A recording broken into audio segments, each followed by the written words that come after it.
Today on America's Court with Judge Ross. You said she was cheating. Yes, 100%. Well, who was she cheating with? Well, see, when I came home and we would be in bed, I would hear text messages on her phone at 2 a.m. and then she wanted to do her own thing. She wanted to basically didn't want to be a stay-at-home mom anymore.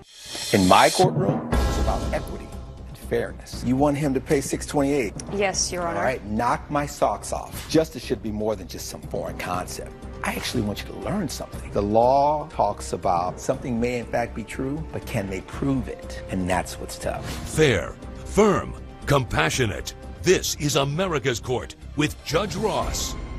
Michelle Scott claims she discovered additional damages to her condo after she evicted the co-defendants for breaking the terms of their lease. Ms. Scott is suing David and Sarah Drew in the amount of $2,012.40. The Drews claim the plaintiff did a walkthrough when they moved out, so they shouldn't have to pay for the additional damages. All rise. Remain standing and come to order. This court is now in session. The Honorable Judge Kevin Ross presiding. Ladies and gentlemen, you may be seated. All parties have been sworn, Your Honor. Third, get up at the Thomas. This $2,012.40 is monies that you're saying Mr. and Mrs. Drew still owe you even after they moved out of the apartment. Yes, Your Honor. All right. Now, what took place here? My husband and I bought a condominium in 2001 approximately. Mm-hmm. They expressed interest in the condo. They came to visit us, and at the time we were kind of skeptical because they were newlyweds, and we weren't really sure about their financial stability. You discriminating against newlyweds? Right. No, we were just worried about financial stability, but... Oh, I see. That's all. That's legitimate, right. Because usually you're struggling those first few years. Right. And let me go back to Mr. and Mrs. Drew. The two of you had gotten married and said, we want to live in this particular unit. Yeah. Yes, Your Honor. And was it for a month-to-month or a one-year lease? A one-year lease, Your Honor. And did we get through the entire lease and then go month-to-month, or did we not make it the full year? They didn't make it the full year, Your Honor. Why didn't we make it the full year? Because we were evicted unfairly, Your Honor. You were evicted unfairly. What was unfair about the eviction? Well, just the way it took place and the reasons. Well, Mrs. Drew, what was it? Did you agree with your husband that it was unfair? Absolutely. What were one of the reasons that you would conclude that for you it was unfair? Well, Your Honor, the grounds that we were kicked out on about a pet policy were not even present in the written lease. What do you mean? So this whole big argument or misunderstanding was about that we had acquired a pet through his grandfather who passed away. At first, we were uncertain if we were going to keep the pet, and... When you moved into the place, were you with the mindset that you're going to have a pet? Absolutely not. No. Was there a conversation about pets? Yes, sir. Because I don't know of anyone who's not renting that there's not a conversation about a pet. I don't care if it's a turtle, a ferret, a rabbit, a guinea pig. There is conversations because pets bring certain dynamics to a rental property. Right. What was the conversation, as you recall it, before they moved in?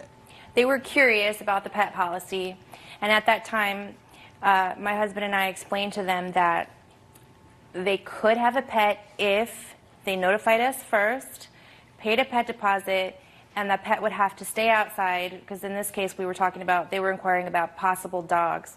Okay. That the dog would have to stay outside in the patio grassy area in the back at all times. Okay, let me go back to you. Were you thinking you may be interested in a pet at some time? Your Honor, it was like skim talk. All right. Yeah. Then that leads me to believe that what Ms. Scott's saying is true. If we are interested in a pet, did you know what the process was going to be in terms of notification, security deposit? The dog would have to stay outside. Good. But did that conversation take place? Your Honor, all of that was unclear to us. What was unclear? All of the details. There are three. Notice, additional money, dog stays outside. Well, Your Honor, the only reason why we asked about the pet policy is because it wasn't in there at all. So we wanted to kind of confirm that, Stop. okay. You didn't have anything in the agreement about pets? Not in the original agreement. Why wouldn't you have that in the agreement? We had 3 previous tenants, and they never had pets, and honestly, we just never had an issue with it before. Okay. That's one line on that contract, on that rental agreement. Parties have indicated they're not interested in having a pet. You have them initial it. Because then there's no disputing the fact that there was a conversation about pets, and we're all on the same page, no pets. Coming up on America's Court. When were they not good landlords? When they evicted us over the dog issue, claiming that the house was ruined because of the dog. And later. And I hear this loud motor from a plane, and I look up, and it's him flying a plane with a banner attached to it that says, "Reconsider Julie's a cheater." Closed captioning provided by. If you'll be in the Los Angeles area and want to bring your case to court, call 1-888-552-6878. This is America's Court with Judge Ross. America's Court is back with the case of Michelle Scott, who is suing David and Sarah Drew for property damage. Now, the next thing we need to figure out here is, at some point, you found out about the pet. Yes, Your Honor. About 2 months after they started renting, they called about the toilet. The toilet was on the fritz. My husband went to check out the toilet, and during that time that he was there, he saw a Rottweiler running around the house, around the bathroom. And at that time, he asked them about it, and he called me, and they were very apologetic at the time, actually. They were apologetic about the fact that they hadn't called us, and they told us that his grandfather had died, and they needed somewhere to hold the pet. Then if she's saying this accurately, then I don't have any reason to believe that there wasn't a conversation beforehand about pets. Because, according to you, she's lying. Because you're saying there was no conversation about pets beforehand. Your Honor, I didn't say there was no conversation. I said it was a Was there a skimmed over conversation involving pets? Notice, more money, the dog must stay outside. Yes, Your Honor. Yes. Did you give them notice once you got the dog? Not initially. No. All right. You're in breach. Strike one. That was the first red flag. I would take it you were a little annoyed by that. I was. We were both annoyed by that, but... But they were paying on time? But they were paying on time. And you weren't having any other problems? Not at the time. Okay, and then what happened? About maybe 4 months later, we received another call about the stove. They said the stove had stopped working and the washer and dryer wasn't working. They were basically telling us that everything was collapsing all at the same time, which we found strange because of the fact that the appliances were all fairly new. They were less than 5 years old. They were still under warranty. Because now we're 7 months in. About that. And they're still paying for the dog. No, they only paid once for the dog. Why weren't you I pay charged for them a that? $200 pet deposit and told them that the dog would have to stay outside at all Oh, times. you just said pay me one amount as opposed to $20 every month or something like Right. that. Okay. And you paid the $200? Yes, Your All Honor. right, so we're good so far. You found it strange that these instances involving the appliances seemingly were breaking, given what you knew about those appliances. Exactly, Your Honor. All right. Did they come and fix the things that were broken? Yes, Your Honor. There were always good landlords when we asked for them to come and fix the appliances. They always showed up and made sure that happened, and we commend them for that. So we had no issue there. When were they not good landlords? When they evicted us over the dog issue, claiming that the house was ruined because of the dog. You made the decision to evict them based Yes. on what? Well, when they called about the appliances, my husband and I both decided to go and check out the appliances and see if there was anything else we needed to take care of. So we showed up, and the first thing that I noticed when I walked in was the carpet. The carpet was stained. It was ruined. It was torn up. The stairs are also carpeted. That was torn up and stained. But I knew by looking at the carpet that it was the dog. And for you, that was sufficient to say, we think you're keeping the dog inside. We don't like how you're maintaining and upkeeping the place. We're going to serve you notice. Exactly. I felt like they'd only been there that amount of time. I was afraid. We were both afraid what was going to happen if we let them stay longer. And you used the portion, but you said there was nothing in the lease about pets. Exactly, Your Honor. So what were you basing the eviction on in terms of the agreement? Because that was more verbal, right? That was, and then we actually had I'll take a look. pet. Yeah, We added a pet addendum later. you did. Did you have Right. them sign it? Yes. Did you sign the pet Yes, Your Honor. addendum? And we paid her the $200 All that right, she so the asked pet for. addendum was also saying that you would be in breach if you didn't comply with the terms and conditions. Correct? Yes, Your Honor. And they served you with a notice to quit because you didn't follow the lease terms. And the lease terms you're referring to is the dog being inside. Now, you also have here Joe's carpeting. This was the carpet. Your was Honor, there's the no con- proof that the pet did the damage. What was the though. condition of the carpeting when you first moved in, sir? The carpeting conditioning was good enough for us. We were we were excited, we wanted to just get in there and start our lives. And this was essentially. day one when you moved in. Because Exactly. I'm looking at the stained in the wood. It looks like someone's gnawing on the side. What is Exactly. This here is the living room. This is part of the bedroom. And that? What's this kitchen. blue item? What is that? That's actually the cable wire that had been chewed up that was hidden behind the couch that I discovered after they moved out. And the cable wire was in perfect condition prior to them moving in? Yes, there'd never been an Did you animal have in any there. complaints about the cable wire prior to moving in? No, Your Honor. What caused the cable wire to be so chewed up? Well, Your Honor, we are young and we had parties, essentially. There's Oh, and you guys are having parties and folks are chewing on the cable wire? Your Honor, What kind of parties is that? I can't call it, but we like to celebrate. We were excited about our new being married, essentially. Okay. Based on the evidence and the testimony before this court, the gavel's going to come down in favor of Ms. Scott. She's very credible. She's got the pictures. She's got the before and after. I'm good. May I say Judgment one in thing, favor Your of the Honor? plaintiff in the amount of $2,012.40. You can say, I will pay you. That is the order. Case closed. Judge Ross has ruled in favor of the plaintiff. The defendants have been ordered to pay $2,012.40. I gave these two a chance, and they disrespected me and trashed my home. In the future, I'll have to be more selective. I'm really frustrated that we have to pay the $2,000. Maybe next time we'll read over the lease more thoroughly before signing. And coming up on America's Court with Judge Ross. That's That- outrageous. I mean, that is so extreme. Like, I'll was show so you, I will humiliating. kill your joy on your day. Closed captioning provided by. This is America's Court with Judge Ross. Julie Haggs thought she was going to have the perfect wedding day until she saw a slanderous banner in the sky during her wedding reception. Ms. Haggs is suing her ex-husband Ben Harmon in the amount of $3,500. Mr. Harmon claims he did fly a banner over the wedding, but it was not meant to ruin the wedding. It was merely a warning to the groom. The two of you were in a relationship, Yes. and you were married. Yep. Yes, unfortunately, Your Honor. Unfortunately, Unfortunately. you decided you wanted a divorce, Yes, and you wanted to move on. correct. You were having a hard time letting go. Yes, I was. Very Okay. much so, yes.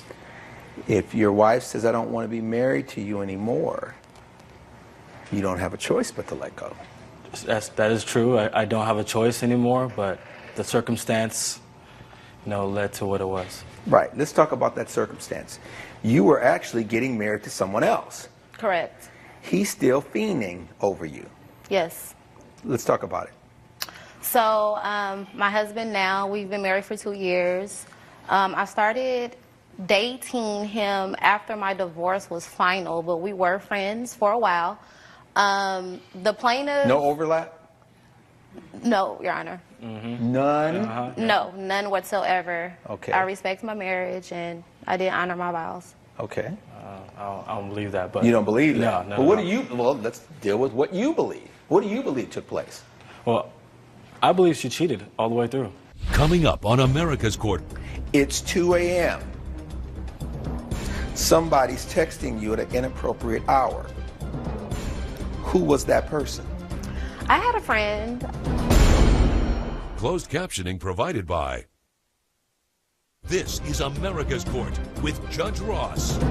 America's Court is back with the case of Julie Haggs, who is suing her ex-husband Ben Harmon for $3,500. Love my family and my child. I left. You That's why you deflected. abandoned us. I'm abandoning. Well, I'm not abandoning nobody. I never cheated, never did anything, never had relationships, never talked to a woman more than You said she was cheating. Yes, 100%. Well, who was she cheating with? Well, see, when I came home, and we would be in bed, I would hear text messages on her phone at 2 a.m. and then Basically, she wanted to do her own thing. She wanted to, basically didn't want to be a stay-at-home mom anymore. It's 2 a.m. Somebody's texting you at an inappropriate hour. Who was that person? I had a friend. Why is a male, knowing that you're a married woman, texting you at 2 a.m.? Yeah.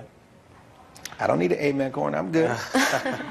Well, Your Honor, I just got to a point where I was lonely. I started feeling like a single mom, and I wanted a social life, so I found me some friends. So you had a relationship with this man? There was no romance involved. I just had friends. This is not the man you ended up marrying. No. There was an issue the day of your wedding. Yes, on the day of my wedding, he tried to ruin my ceremony. I'm getting ready to walk down the aisle, and I see all my guests, you know, pointing fingers, looking up in the air, people whispering, and I hear this loud motor from a plane, and I look up, and it's him flying a plane with a banner attached to it that says, "Reconsider, Julie's a cheater." Judge Ross's verdict when America's Court returns. You're watching America's Court with Judge Ross. This is America's Court with Judge Ross. Okay, this is outrageous. And he flew it around for 2 hours, Your Honor. The whole time we relocated to the gazebo. That's outrageous. I mean, that is so extreme. Like, I'll was show so you, I will humiliating. kill your joy on your day. See, okay, so I'm going to intentionally do everything I can to destroy your peace and your joy and your serenity as you marry and go on with your life with a new man. We spent a lot of time planning the wedding Well, together. because the first wedding was a nightmare, huh? Yeah, it was according just to her, like today in the courthouse. according to her, Finish where you start. Yeah. according to her, was a nightmare. To me, You got married at the courthouse, and that's where you said finish where you started, Yeah, and that's where you ended up, yes. in the courthouse. Yes. well, we're 18, 17 years old. I don't have money to be just going to some Santa Barbara Yeah, but beach. when you to got the get- money, you forgot where you came from. I was the one there supporting never you forgot to where it become came a from. pilot. Aren't you a married woman now? Yes. To not you, right? No, not to. Not to you. No. So why are we having this conversation? She's married now. Well, so when we got the divorce, she took my plane. And is this all the festivities on the beach and Yes, with Your the Honor. I was supposed to have flowers my and the wedding on water the and- beach front. and this was when this is flying? Yes. I got it. You saw it, you were like, that's not, you're going to learn today, huh? Yeah, 100%. Yeah. I get it. It had to be a public service announcement. Had to. I get it. All right. And this was the cost of having to move everything and the setup, and that was $3,500. Yes. I got it. Based on the evidence and the testimony before this court, you're suing based on defamation. These are those elements. So you got your wish. You wanted to get it to her. You did. To the tune of $3,500. That is your judgment. Case closed. All rise. Judge Ross has ruled in favor of the plaintiff. The defendant has been ordered to pay $3,500. Ben tried to ruin my second marriage. He was successful. He got what he wanted. He should pay for it. I shouldn't have to pay for Julie's wedding. My actions were truthful, and she cheated anyways.